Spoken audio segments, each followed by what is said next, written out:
Okay, so hi everyone. Thank you all for being here. Today I'm very happy to introduce you to Guilherme Pimentel from Scuola Normale Superiore. A little background about Guilherme. He obtained his undergrad and master's degree at the Instituto Tecnológico Aeronáutico. He then received his PhD at Princeton under the supervision of Professor Juan Maldacena. He also held postdoc positions at Cambridge University, Amsterdam University, and Leiden University. And now he's a professor at Scuola Normale Superiore in Pisa. Today, his seminar is titled Differential Equations for Cosmological Correlators. So thank you very much, Guilherme, for accepting our invitation. And please take it away when you're ready. Okay, well, thanks. So I'm going to tell you about, well, stuff that really started around 3 years ago, and I think we're ready to release it to the world, or so I think. So the paper hopefully will appear by the end of the winter in the southern hemisphere, the end of the summer in the north. So the idea is to understand some new technical machinery for computing cosmological correlation functions, and that was the original motivation. And along the way, I think we tapped into like a bigger structure than what we were aiming for. So that's why there's an alternative title. And I'll try to show you in a toy model, something not very realistic, a toy model, how from the structure of the cosmological correlation function, you can really see the emergence of time evolution, but just from some static boundary correlation function. Okay, so this is based on projects with these co-authors listed above: Nima Arkani Hamed, Daniel Bauman, Aaron Hillman, Austin Joyce, and Hayden Lee. So let me start with, so this is essentially what I'll tell you, okay? So the goal of the talk will be to explain how the structure of these differential equations for cosmological correlation functions gives rise to some sort of emergent time in cosmology. So the motivation is really primordial cosmology. And yeah, well, it goes without saying, but please interrupt me with questions. And now I can't even see the audience, so I feel like I'm talking to myself. So the motivation is primordial cosmology, which has something like inflation.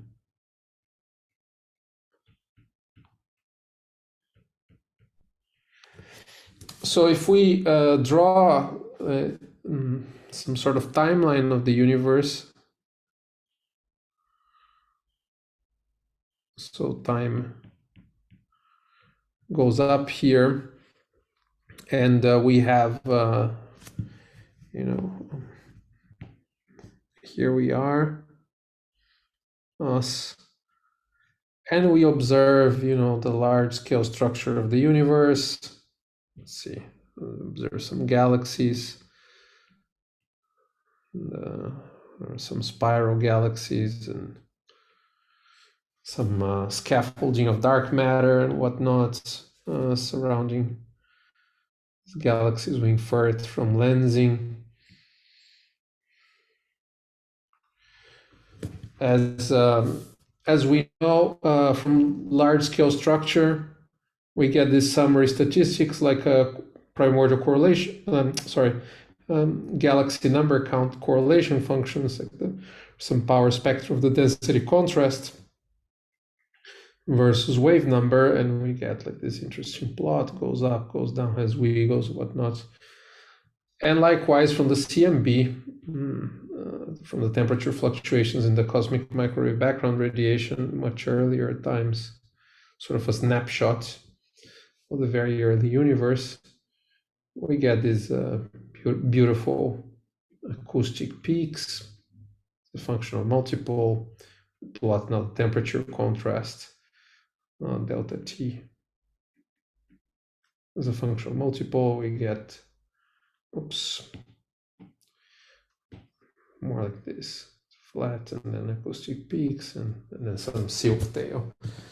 And we think that this comes from these very simple initial conditions imprinted at the hot Big Bang. So here is the hot Big Bang.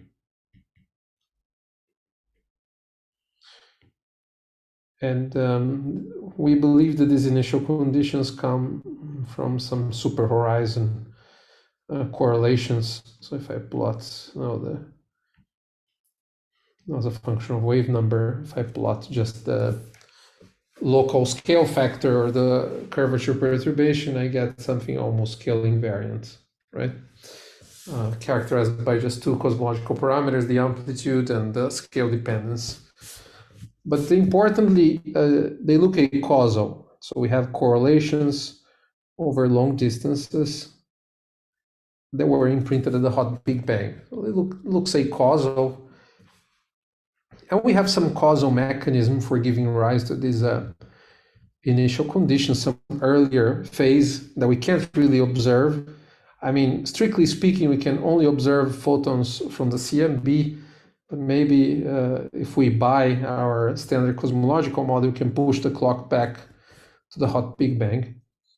And then we have to sort of postulate there was some earlier phase that we think was inflation. That's still a question mark, but it's a very good working assumption. And then here things become causal again. We just think that these correlations come from essentially pair production from the expansion of space-time. So it has the right ingredients to explain this almost scale invariance of the initial conditions. And of course, to understand and characterize better this period of inflation, we would like to understand these cosmological correlation functions and go beyond the simple approximation of 2 points of some Gaussian process. So if we want to explore inflation, so this is again the surface at the end of inflation, and we have this 2-point function that we need to explain the data, but hopefully we'll someday have access to higher point correlation functions, like say some 3, 4, even n-point correlation functions. So Gonzalo, for example, has worked on this. And we would like to understand what physics gives rise to these interesting non-trivial correlations. Okay, and even a recoupling, if we try to postulate a specific scenario for what gave rise to these correlations, doing these computations becomes fairly tricky rather quickly. So just to give you an example, so if you go, for example, at so let me unpack this box, what gives rise to these correlations. Okay, example.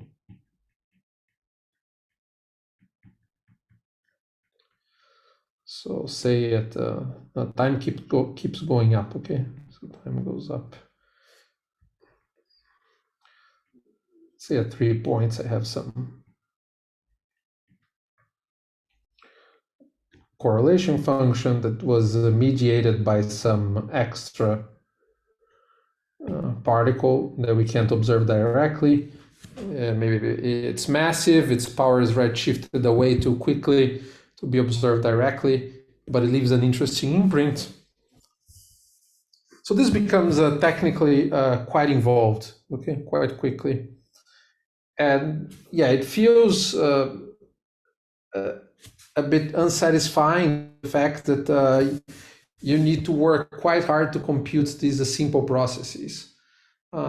Technically, the issue is that you need to unlike the case of flat space, in which you can diagonalize all the symmetries, it's a bit trickier to implement all the symmetries of the problem. And in realistic models of inflation, you ultimately have to put in time evolution by hand. What I mean by that is that there are approximate models of inflation, like de Sitter space, for example, that have extra symmetry that you can try to like go to a nice basis and diagonalize and so on. But perhaps that's not the most realistic setup, and you would like to do understand different cosmologies. So more technically, if you have like a specific realization of this period, some scale factor for the universe, some non-trivial function, A of eta, as time eta goes up here, it becomes a bit tricky to compute these diagrams, essentially because I have to do time integrations of the insertions of these vertices here. Okay. Is there a question or? Okay.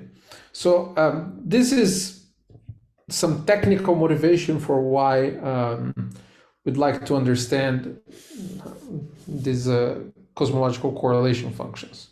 If you want to, in fact, in the end, what you observe are really, you sort of observe these things here, right?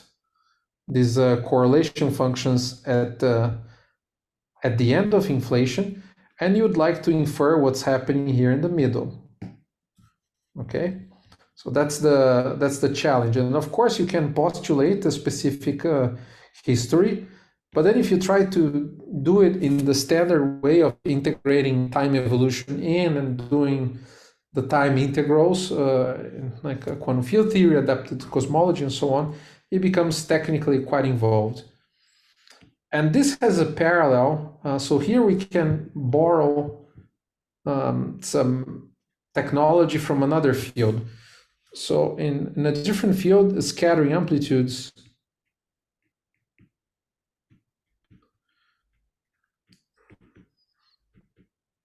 people run into this type of problem when it comes to loops.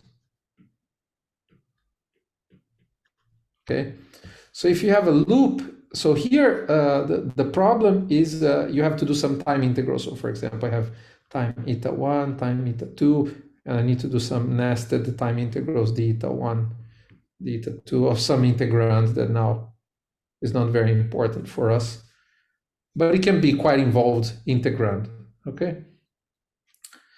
And for loops in amplitude, so I have a process, say like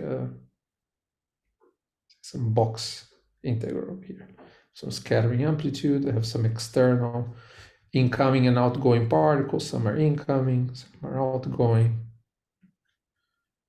And then I need to do loop integral, so then I have to instead do some integral over loop momenta and some loop momentum integral here, and I have some propagators, okay, 1 over P1 squared, P1 plus L squared, etc.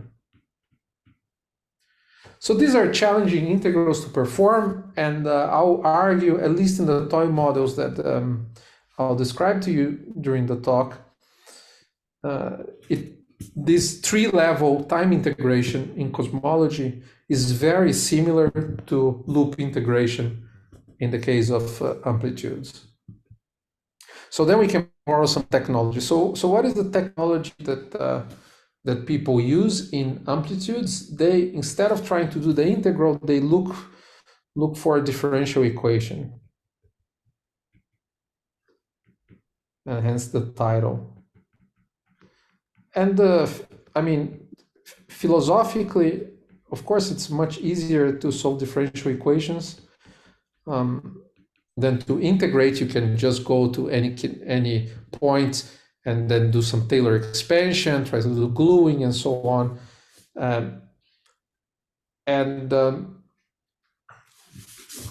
It's technically much simpler to solve the problem using the differential equation. And how does it actually work in practice? So the idea is that you have some differential operator that when you act on the loop integral, its goal in life is to try to generate some numerator that will simplify the denominator. Okay, so either give you some total derivative and allow you to do sum of the integral, or generate some numerator that sort of simplifies it further. So it seems that it's a bit of you're hunting in the dark, but thankfully people have been thinking about this because they need to understand these processes for particle physics, for collider physics. They've been thinking about this problem for ages, maybe since the 80s. So there's a lot of technology available, some beautiful mathematics that runs in the background. So here, let me give you a physics flavor of what's going on in the case of cosmology. So how would we simplify doing this type of time integral? So here's a strategy. So let me draw again this diagram. Let me make it a bit bigger. Hey, you hear me? Yeah. Go ahead. You're saying that the tree-level diagrams in cosmology are similar to loop diagrams in.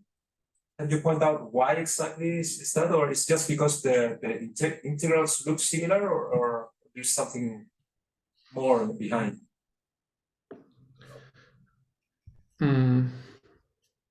I think there's something more behind, but right now I can only make the statement at the level that they look similar. But maybe there's a way of like the fact that you put some time slice in which you stop time evolution, do your measurement. You kind of it smells to me like as if you were cutting some loop diagram, but you still keep some sort of so these spontaneous particle production events, they're like vacuum fluctuations that of course you observe because you stop time evolution at some point, right? So it smells like you're going and measuring things that would appear in a loop diagram at a given time. And they are appearing at tree level, but they carry some structure of the loop diagram. But then I'll show you examples and you'll see that it looks identical technically to a loop computation. So it smells very close and the same techniques apply, but I don't know how to make it precise. Thank you.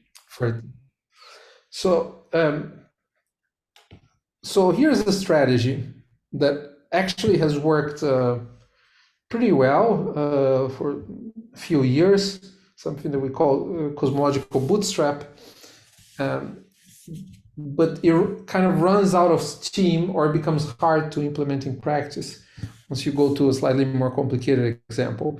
So you see this red particle here solves a Klein-Gordon equation in the bulk spacetime. So this particle, let's say, has mass m.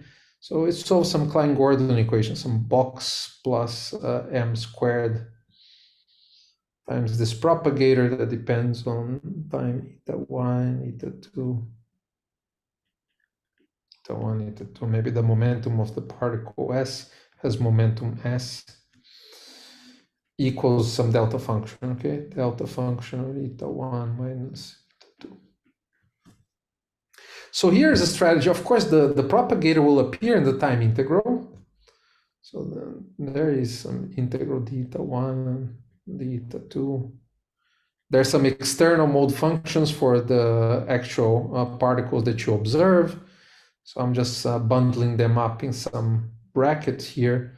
But somewhere in the middle, there is, let me color code it to make it more consistent. G, there will be this G here inside, eta 1, eta 2. Okay, so this is the challenge. You have to solve for this integral, and it will be a function. Importantly, it's a function of momenta. It doesn't have time in it. because this correlation function is defined at a given time, say at very late times, or at the end of inflation, and so some fixed time eta star. So it's a function of only of the momenta, of the external momenta. So say particles 1, 2, 3. This part, this K1, K2, K3 here. Everything that I'm describing right now is impressionistic. I'll get specific in a minute. So the strategy would be, well, is if we could somehow exploit this equation here, then if there, in other words, if there was an operator O, this operator would depend on K1, K2, and K3, because that's only, these are the only variables that you have at your disposal acting on this function f from operator O.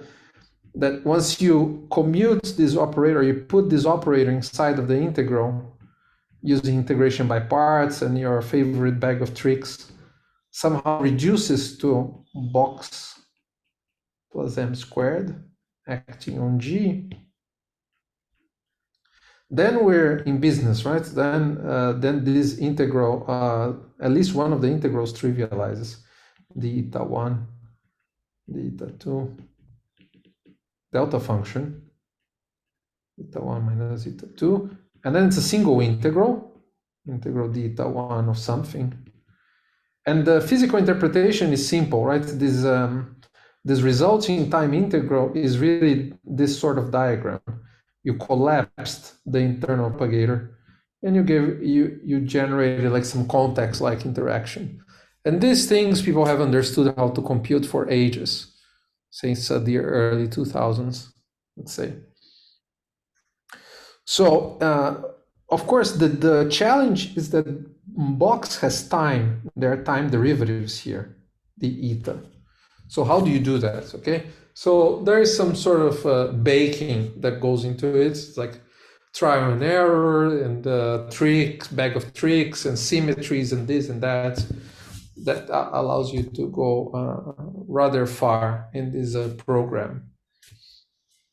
So this, I would say, is more or less what we can do in a wide range of cosmological scenarios. But then let me give you an example where naively the same strategy exists, but I don't know how to implement it in practice.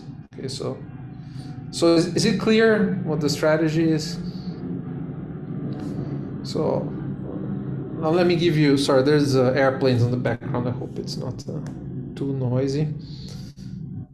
So here's example 2 where the strategy fails, or at least I don't know how to implement it. Take, now, just to make our life simple, and I'll make our life simple for the rest of the talk, because I want to push in the direction of this differential equation method, but I'm not going to apply it to something realistic, okay? So I'm moving away from the realistic, let's put it this way. I'm moving away from this realistic scenario. We would like to understand these correlation functions. And it goes through understanding how to compute these cosmological correlators. And I'll show you that the moment the correlator becomes slightly complicated, this strategy becomes sort of, this naive strategy becomes tricky. So you need something a little bit more systematic. Before you move on, I have a question about this operator. So the goal there is to know f.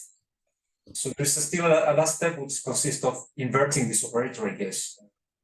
I suppose you are able to do that, right? I think the idea is that there are things that depend on momenta. So, for example, so this can only depend on k, ddk, and so on. Okay. So once you put it inside of the integral, you can turn, so there is this stuff in the square brackets, okay? So the stuff in the square brackets can have wave functions of the external particles. Yeah, one way to physically understand what's going on is you're kind of wiggling here. You're wiggling here.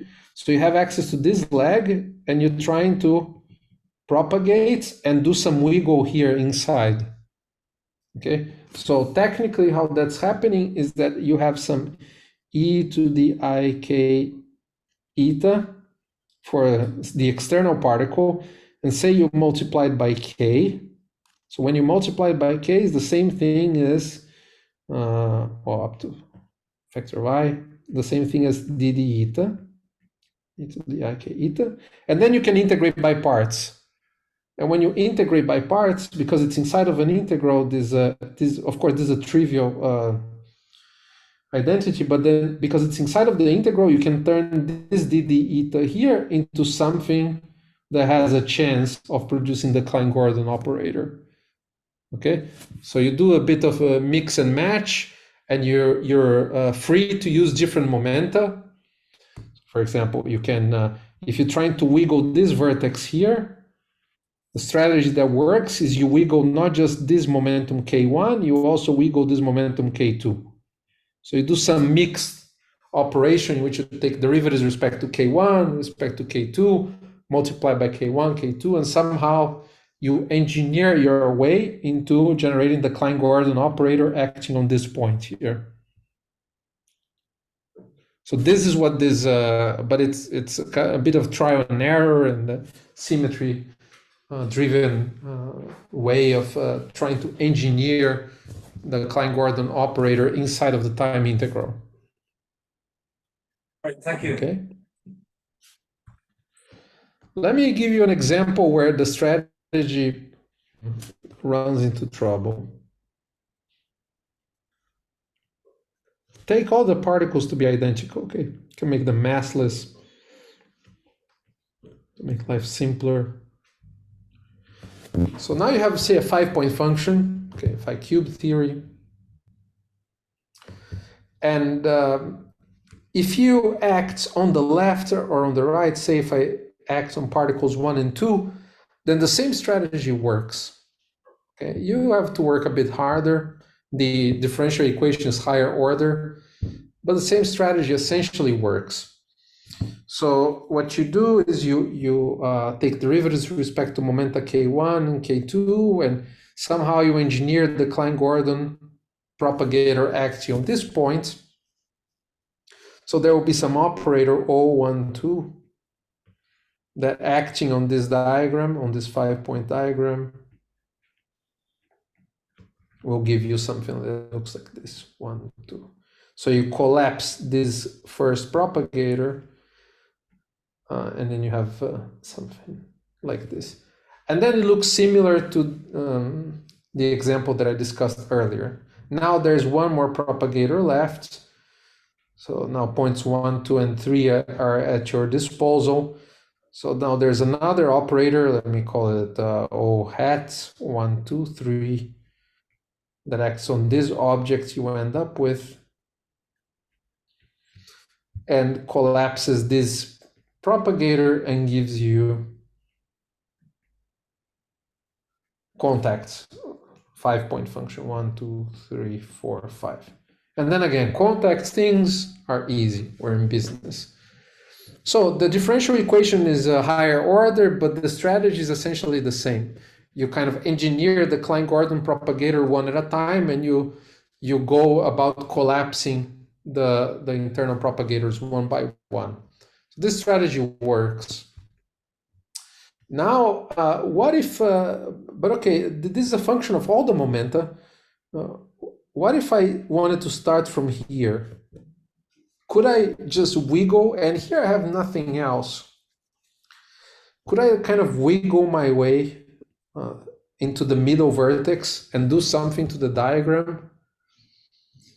It smells like, well, I wouldn't be giving the talk if the answer was no. So it smells like there should be a way to sort of collapse the internal propagators, but you see that your job is a little bit tricky because you only have K3 at your disposal. Maybe you have a full 3 momentum, you take derivatives with respect to this 3 momentum and so on. But in which direction do you go? Do you go to the left? Do you go to the right? Okay. Do you do both at the same time? And this, well, at least we tried this strategy for quite some time and we failed. Okay, so this is already one example that's slightly more involved than the one I showed you, in which the strategy of finding differential equation becomes tricky. It's some triple integral. It's not the number of integrals that I think is the problem. Now there's integrals over 3 times. Oops. And there will be 2 propagators times some external mode functions and so on. Okay, so that's the... So I'm done with motivation, and now I'm going to describe some technical setup in which I can solve this problem. Maybe before I move on, are there any questions about this?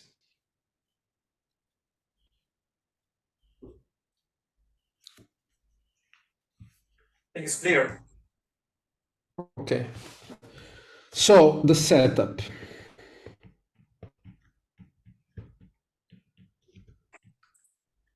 So the setup, I'm going to consider a conformally coupled scalar field. So I adjust the mass of the scalar to the Ricci scalar, I guess R over 6 or something. And I'm going to move away from inflation. So on the one hand, I make my life simple by tuning the mass of the scalar. So in flat space is a massless scalar, in de Sitter space is a conformally coupled scalar. It's not related to density perturbations, but the wave functions are very simple. They're essentially plane waves. But I'm going to make life slightly more interesting by playing with the scale factor. So I'm going to make the scale factor of the universe be of power law form of this type, e to the minus 1 plus, and here let me use some color epsilon. So originally, well, epsilon equals 0 is de Sitter, and epsilon equals minus 1 is flat space. Okay, so this is FRW space-time with this scale factor, power law scale factor. Originally, we settled on this model because we wanted to understand the epsilon slightly non-zero, but it turns out that this model is so rich you can solve it for any epsilon. And wow, just for fun, epsilon equals -2 and -3 are also interesting cosmologies. I think matter. I always forget. One is matter domination, the other is radiation domination. But you don't need to work with integer epsilon. I'll solve the problem for any value of epsilon. So let's build up the theory of differential equations for this cosmology and we can consider phi cube theory, for example. Okay, it's not important that it's phi cubed. The technical point is that the classical mode functions for momentum k are e to the I k eta up to some redshift factor eta to the 1 plus epsilon. So even if you change the cosmology, the mode functions don't become very complicated. So let's build things up by the number of bulk times that appear. So let's start slow. So first example is a single time integration. So that's too simple. Sort of, so the time integrals that you end up with are just integral of the eta. So you have k1, k2, and k3. you're gonna have something like e to the I k1 plus k2 plus k3 eta. Maybe with some powers of eta up front. They are controlled by the cosmology or the number of points. You can even do higher points. Okay, you can do, yeah, maybe let me make it very general. Kn. So here you can. This is sort of too boring to be interesting. Kn. So just by scaling, so this integral will run from, say, very early times minus infinity to some time of observation eta star that I'm going to make very small. Okay, I can send it to, maybe I can send it to 0. I might need to control infrared divergences, but I send eta star to 0 in the end. So here, just by scaling, the only thing you can get is really a power law.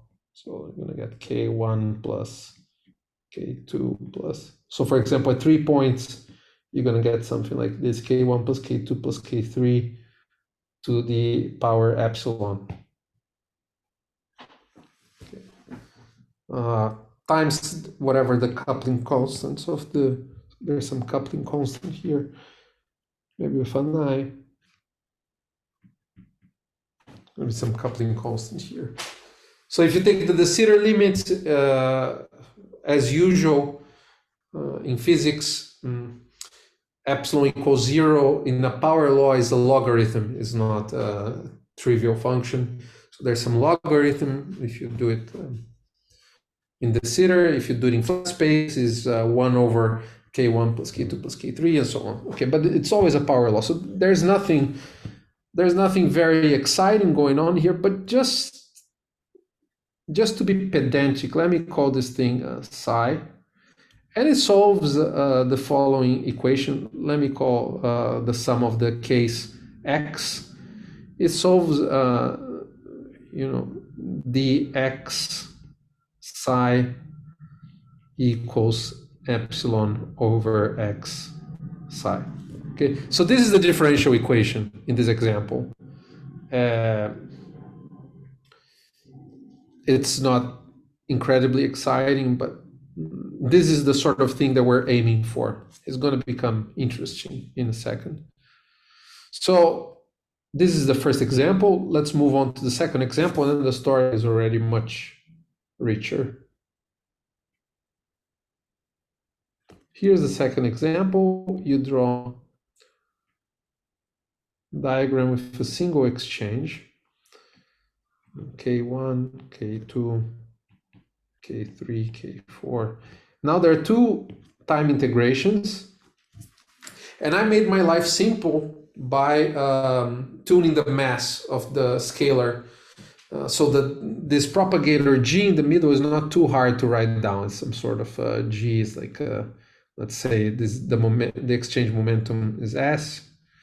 It's something like e to the I S eta 1 minus eta 2 times some theta function, the usual Feynman thing, plus there's some opposite time ordering, and there's some extra term that looks something like this, e to the is eta 1 plus eta 2, maybe with a minus sign. This is to enforce the boundary conditions that we require in cosmology, namely that this propagator vanishes as I move to the time of observation eta star. So the integral doesn't look too hard, but you see there is a square root of g, so it's phi cubed. But the interaction Lagrangian is root g phi cubed, right? So it's not trivial because the root g will introduce factors of epsilon into the time integrals that we need to do. So already here, the question? Yeah, sorry. I'm just wondering, are you computing correlation functions or coefficients of the wave function? It has its own diagrammatic rules. Yeah, I think I'm doing the wave function coefficients here. Okay, thanks. Yeah. So this would be the propagator for the wave function, not the propagator for the correlation function. But because I'm in perturbation theory, you can sort of easily go back and forth between both. If it was beyond perturbation theory, then it would be trickier. But yeah, I'm computing the wave function for this particular configuration at a given time, and then I need to use the Born rule to get the actual expectation value in the end. So here the computation is already slightly tricky, and it's useful to Feynman parameterize time integrals.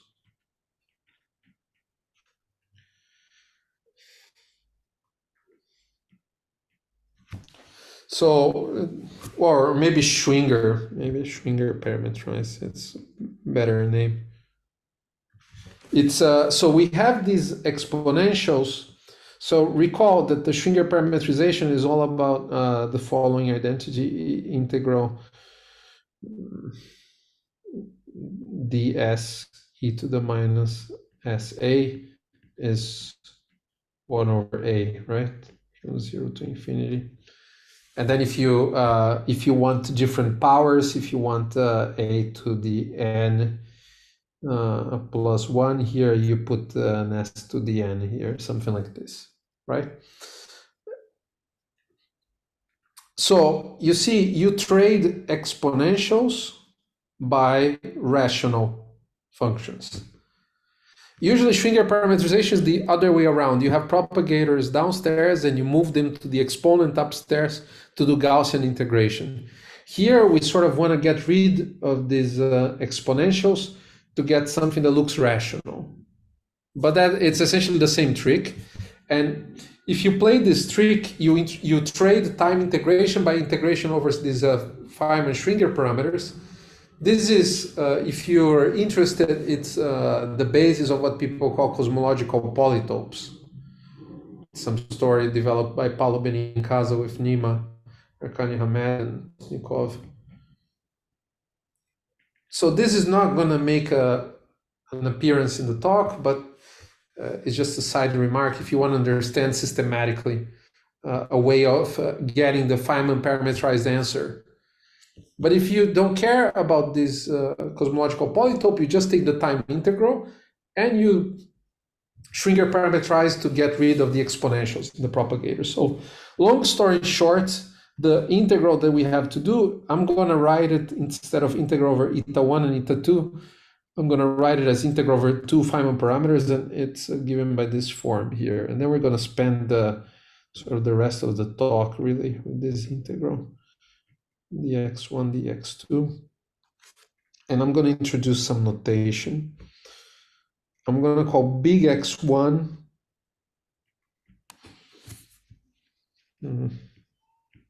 K1 plus K2.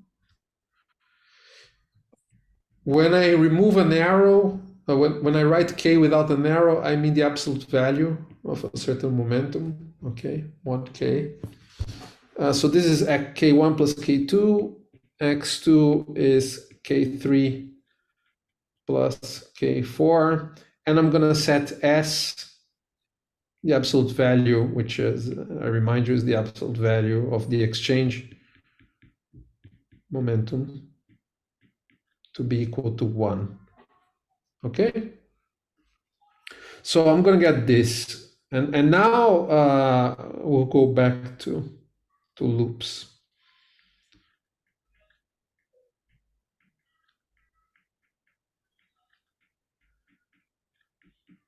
So this hopefully will look familiar. The lag is huge for some reason.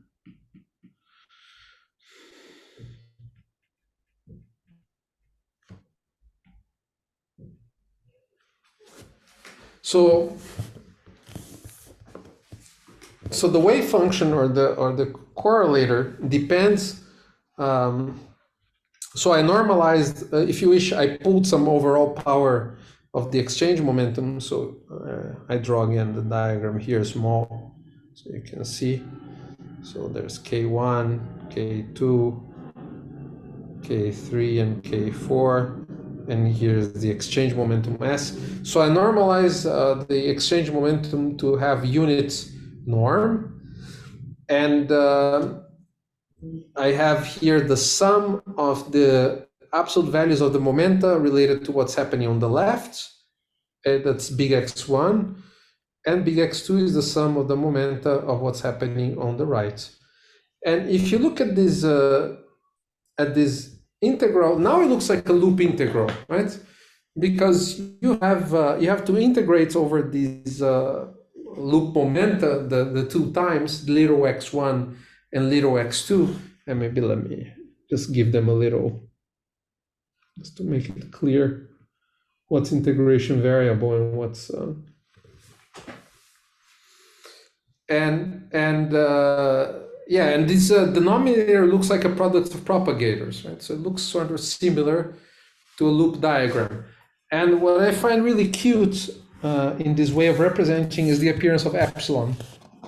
It looks like an integral dimensional regularization. You see? So the appearance of epsilon is just here in the numerator. So, and this is very satisfying, because if you read about dimensional regularization, we often say that it's a modification of the infrared dynamics of the theory, right? The different scaling of the propagator. And here, of course, when you change cosmology, you're changing the long distance dynamics of the theory. So anyway, so once you get the integral to this form, then you can go and learn about how people tackle these in amplitudes. So here's the strategy. So now this is the integral. So here's the strategy.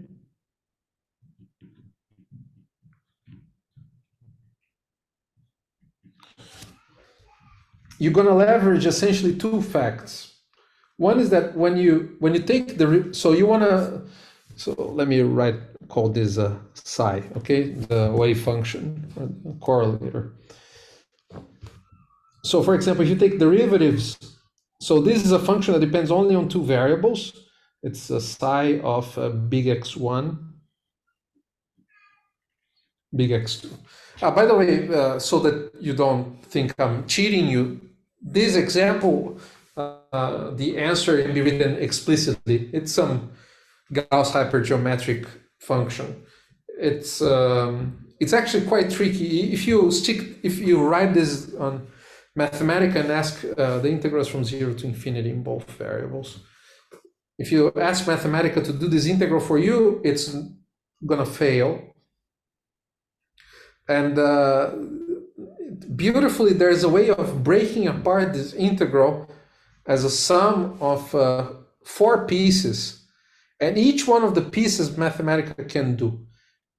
Two of them are like power laws, very simple integrals, similar to the example I discussed above. And 2 others are standard representations of the Gauss hypergeometric function. And you can add them all together. But I'm going to give you the strategy to understand how this splitting will naturally appear. So so this is, okay, we're going to wear a mathematician hat for a few minutes, and I'm going to get back to physics in 5 minutes, okay? So the strategy is, if I take the derivative with respect to, say, big X1 of psi, I'm going to generate some denominators, right? You see, I raised the denominator downstairs by 1, and so for example, I'm going to get here squared, right? And then I'm going to get another term plus some other term in which this is also squared. In fact, if you stare at it, you see that the integrand, if I didn't have the pesky factor of the measure upstairs, this would be a total derivative automatically, right? Because big X1 always appears in this combination big X1 plus little x1. It has to do with Schwinger parametrization. So the big X1 psi is integral dx1. Sorry, my daughter. So she's the time controller. So this would be the little x1 of essentially the same integrand up to this factor of x1, x2 to the epsilon, right? And well, in fact, if epsilon is 0, if you're in the de Sitter case, then it's clear that this is a good strategy to follow, because now you eliminated one of the integrals, right? So you localize into some boundary, you pick up some boundary term, and then the integral becomes simpler. You can go further and find the differential equation in this example. But it seems that here you don't make a lot of progress because you integrate by parts. If you integrate by parts, you're going to hit this factor here. It seems that you're not getting anywhere. But the point is that you remain in the type of stuff that you end up with. The type of stuff is always an integral that you're not going to generate new denominators. Okay, the denominators that you're going to get some numerator.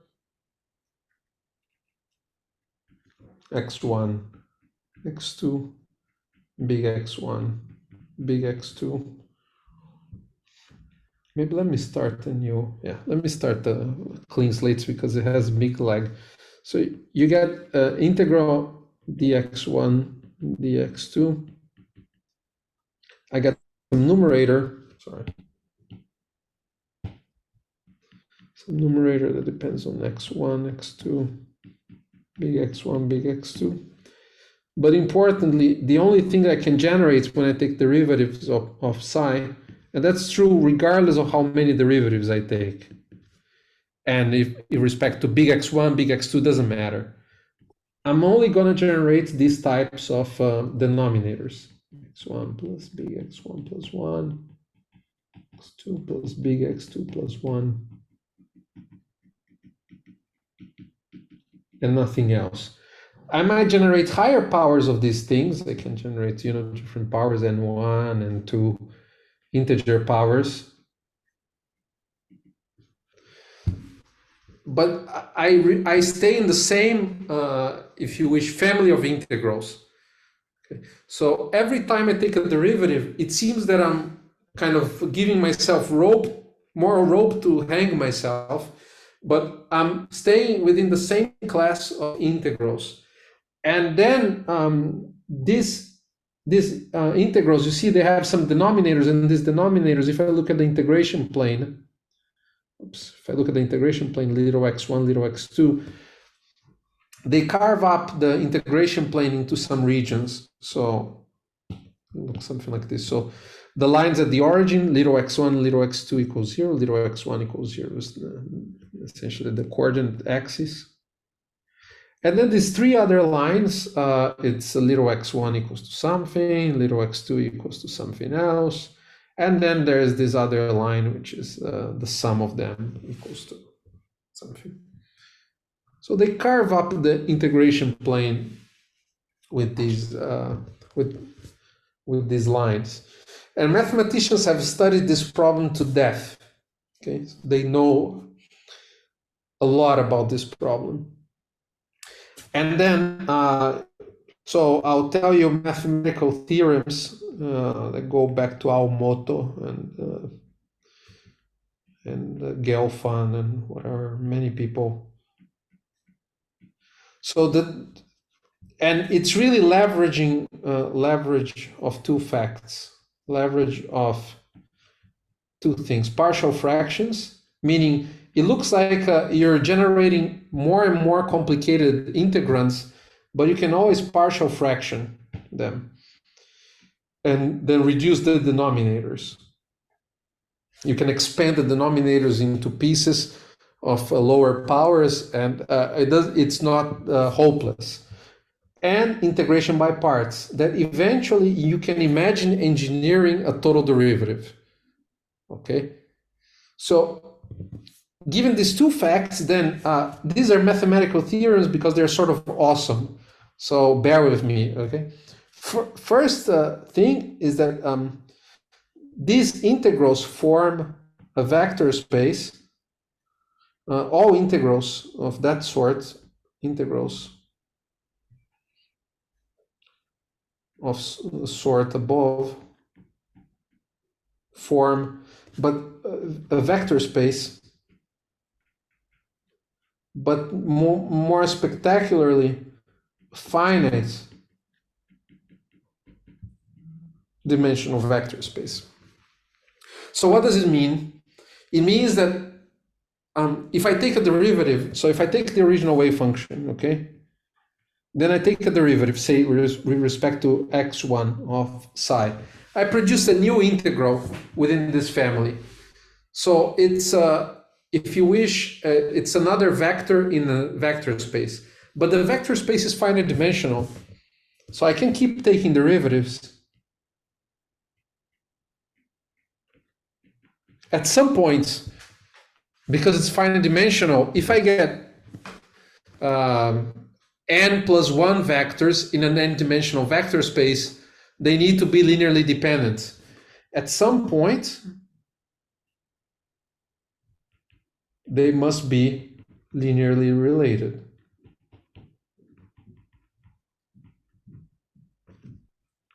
And that's the differential equation. So from this mathematical fact, let me put this, yeah. From this mathematical fact, the differential equations are guaranteed, so they always exist.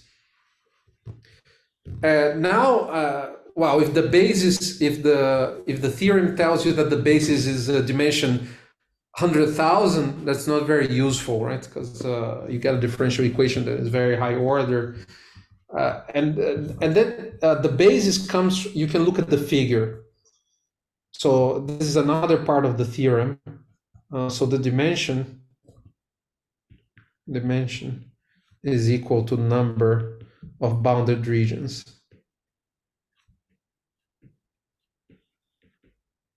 So we can go to the figure. 1, 2, 3, 4. So if I take any 4 independent integrals of this type that have these denominators, if I know 4 of them, I know any other. They're all related by linear factors.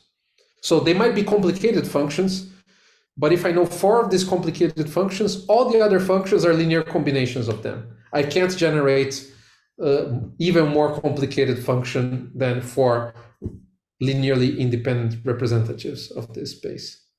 Okay, so that's it. So now the strategy is clear. I take the wave function itself, and then I take 3 other functions in this vector space. They will form a big vector. And then if I take the differential of this vector, it needs to give me back the vector itself, because it's just a change of basis. I'm just producing new vectors in this 4D vector space, but there must be some change of basis. Okay, these are the differential equations. How am I doing with time? Looks bad on my side. Am I run out of time? You have like 10 more minutes because we started like a bit late. Okay. Yeah. So, okay, so we're reaching the climax, so it's gonna get more and more spectacular now. So if now I just need to state results because I don't have time to go through the details, but if you choose the integrals wisely, meaning the basis of integrals wisely, you can take the original wave function and you take other integrals that are selected wisely in a way that is related to what are the residues of the integrand when I hit any of these yellow lines in the plot and so on, and I normalize the residues. There's a whole machinery for what the basis should be. If you do that, epsilon, the cosmology only appears here. Okay, so you change the cosmology just by changing this linear factor up front. The epsilon equals 0 limit is tricky because it doesn't mean dv equals 0. Okay, question that I always get immediately, or does it mean that the Sitter case is trivial? It's not trivial because I can rescale the basis members, so it depends on the structure of the matrix A. So the epsilon equals 0 case is not trivial. But in any case, this is the only, meaning that the matrix A is not going to have complicated dependence on epsilon. It's linear in epsilon. The other thing is the matrix A. Sorry, is there a question? Yeah, yes. Just wanted to recap a bit and understood correctly. Now, this example, you reduced the problem to, let's say, 4 first-order differential equations. This matrix A, which is that's right. Yeah. Okay, no, that's it. I just wanted to be sure that that's what's going on. Yeah. So actually, naively, there are 4 first-order equations. So if you want to get a differential equation for psi itself, it would be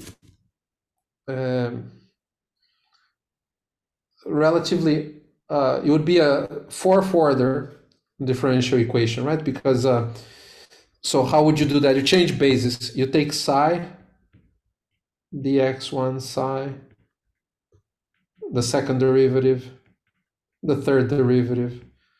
So that would span the basis, and then you take one more. So now you have 5 vectors in the 4-dimensional vector space, and they are linearly related. And now physics is going to come back in. Actually, it's simpler than that. So the generic mathematical integral would imply this complicated differential equation. Okay, so this would be a 4th order. So there's some linear relation between these functions, but actually the integrals that come from physics have much more structure, meaning that this matrix A is very special for the integrals that come from cosmology versus some stupid integral that has the same singularity structure. Let me give you 0th order modification of the integral that highlights this. So this was the integral epsilon x1 plus big x1 plus 1 plus big x2 plus 1 plus x2 plus big x1 plus big x2. If you do just this, 1 plus epsilon, just add a factor of epsilon here, one of these factors, then all hell breaks loose. Okay, so the matrix A is dense. All the 16 entries are non-zero. If you set this epsilon to 0, you go back to the case of physics, then it's very sparse. It's essentially the diagonal parts and a handful of diagonal terms that are non-zero in the matrix A. So the matrix A only has simple denominators. So the matrix A depends on big X1 and big X2. Let me give you some impressionistic form of it. It's something like this, okay? 1 over X1 plus X2, 0, 0, 0. Then 1 over X1 plus 1 minus 1 over X1 plus X2, 0, 1 over X1 minus 1, something like this, okay? 0, 0. It's triangular, It always has a diagonal term, x1 plus 1 plus 1. And then you have some interesting off-diagonal terms here and there. So this case, I don't have space, but it looks very similar to the second line. Take the second line, and here you replace x, change the roles of x1 and x2. So you're going to get 1 over x2 plus 1 minus 1 over x1 plus x2 in the diagonal here, and 1 over x2 minus 1 in the off-diagonal. So not only you get a bunch of linear equations, they're almost decoupled from each other. So, for example, this entry and this entry, they're decoupled. They give power laws, okay? Because you just get the differential of the function is proportional to itself. So 2 power laws. And these two other off-diagonal, these two other lines that have off-diagonal stuff, they are first order differential equation with a source. But the source is coming from this line, which is a power law. So this is for the aficionados. The Gauss hypergeometric function solves a first order differential equation with a power law on the right-hand side. So that's the peeling that I was telling you about. If you try to ask Mathematica to do the integral for you, it won't do it. But somehow there's a way of breaking apart the integral into pieces, into like 4 pieces, and each of the pieces is easily tractable. Okay, so then you add them back all together, and you get the wave function. Notice that the denominators are not generic functions of big x1 and big x2. Okay. In fact, the denominators are 5 types. There's x1 plus x2, x1 plus or minus 1, x2 plus or minus 1. And then I'm going to say how the emergence of time works, and I'll finish. So if you look at the diagram again, so x1 plus x2 is just, so x1 has to do with, remember this is 1, x2 has to do with the 2 vertices on the right, x1 to the 2 vertices on the left.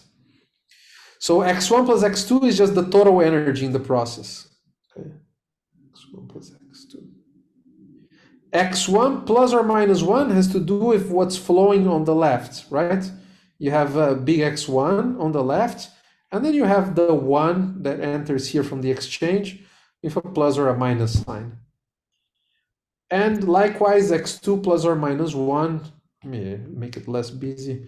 x2 plus or minus 1 has to do with what's entering here, the right-hand side. Okay? So the denominators have to do with what's happening locally in the diagram.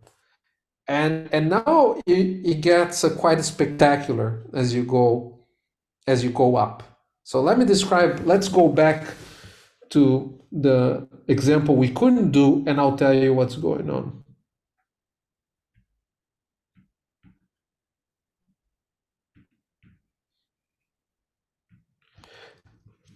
You have this example here, so I'll call x1, x2, x3, y12. Now I can't normalize both exchanging momenta, so I'll keep them generic, y12 and y23. So now if I take a derivative with respect to x1 of the wave function, I'm just going to describe one line of the matrix A, okay?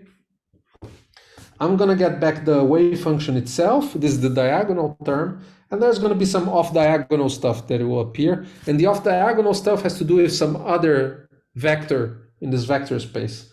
I call it F. I just want to describe the denominators that appear, the analog of these denominators here. And now there's something really beautiful is going to appear. So I took only one derivative. I just wiggled here on the left a little bit. So what appears is the following. I'll get 1 over x1 plus y12, and maybe something like this, 1 over x1 minus y12 f plus psi, something like this. Notice I took one derivative. I only acted locally once here on these points. And look at the denominators that I got. I got a denominator that only depends on these energies flowing on this vertex. I don't get a denominator that depends on x2, on x3, on y23, and so on. Okay. I explored just a little bit of the space-time diagram. So let's carry on. Now we discovered a new function f. I need to understand its differential. I take the differential, say, with respect to x1 of f. So I'll get f back itself, and then maybe I get some new function in g. Now the letters that will appear are the following. So I'll get 1 over x1 minus y12 f. And now I get something new in front of this g here. I'll get 1 over, let's see, x1 plus x2 plus y23, and then maybe something like this, 1 over x1 plus x2 minus y23 f minus g, something like this. So I got a new function that I didn't have before, which I need to understand, but the denominator that shows up is now this form, x1 plus x2 plus y23. So what is it? I look at the diagram, it's x1 plus x2, and y23 is what's flowing in here. So now I explored a bit further the diagram. A way that we like to represent this is that we're seeing from wiggling here, we're exploring the Feynman diagram. Okay, oops. So now I see the structure of the Feynman diagram all the way to here. And okay, so what happens if I take another derivative? So now there's g, dx1g. Well, you can guess now. I'm gonna go all the way to the end, and I'm gonna get some new function. I'm gonna get g and so on, but importantly, I'm gonna get a function h, and I get x1 plus x2 plus x3. I explored everything. And now if I take dx1 of h, I just get back h itself. There's nothing else to explore. And the system stops. So I explored the whole geometry of the Feynman diagram. Again, epsilon appears up front in all of these equations. Okay, so if you choose your basis wisely, the dependence on the cosmology is trivial. Epsilon here. So this is how bulk time appears from these differential equations. And now we can understand why life was so difficult when you acted in the middle. If you act in the middle, you start exploring here, but you start producing a bunch of denominators, because you're gonna get, you see, you have this guy and this guy flowing in. So you get, and remember, the diagonals can be with plus and minus sign. So you're gonna get x2 plus or minus y12 plus or minus y23. So you get all sorts of denominators that appear. So, and then each denominator has a new function that then you must take derivatives. So the system takes longer to close. But again, it's sort of beautiful. You explore both directions at the same time. And at some point you explore the whole diagram and the procedure halts again. So that's how time evolution appears from the structure of these differential equations. Okay. So this is the story. This is where physics comes back in, and where the locality of the diagram that you drew is controlling the structure of the differential equation, the denominators that appear, how you associate to each denominator a new member of the basis, and so on. So I think it's a new toolbox, and there are lots of things to be done. I described to you just the case of this toy model for conformally coupled scalar. It's not realistic. It cannot be used for something like inflation yet, but you can push this technology to understand loops in inflation. You can push this technology to understand different masses, different spins. I think that is very powerful. I see no reason why we can't push this much further. I mean, you can systematize this so much that we can do crazy stuff. You can put a Mathematica. I'm not going to describe it because the size of the basis grows rather quickly, but it's all automatic. You can do crazy stuff that I thought was impossible. You can do a diagram like this. Okay. This diagram at 6 points with a star in the middle, I thought it was impossible. Okay, we'll never compute this. It's crazy. You can write down the system of differential equations, and with the system, you can solve for it like around any kinematics with any precision you want, albeit for this toy cosmology. But I think it's quite spectacular, this structure of the letters that appear and the denominators that appear, and how you literally reconstruct the bulk Feynman diagram that gave rise to the correlator. And I'll stop. Last thing I'll say is there is yet another bit to the story if you try to add up Feynman diagrams together. So I described how the story works for a single diagram, but you can imagine a theory in which you add up all the permutations, many Feynman diagrams for a given order in perturbation theory. And if the theory is planar, so if you play with the scalars and give them color, like flavor indices, if you make the theory planar, then there's a beautiful structure that pops up, and a lot of what I told you remains true. But I'm just going to tease and not say anything about that. So sorry for going over time, but I'll stop here. Hey, thank you, Guilherme.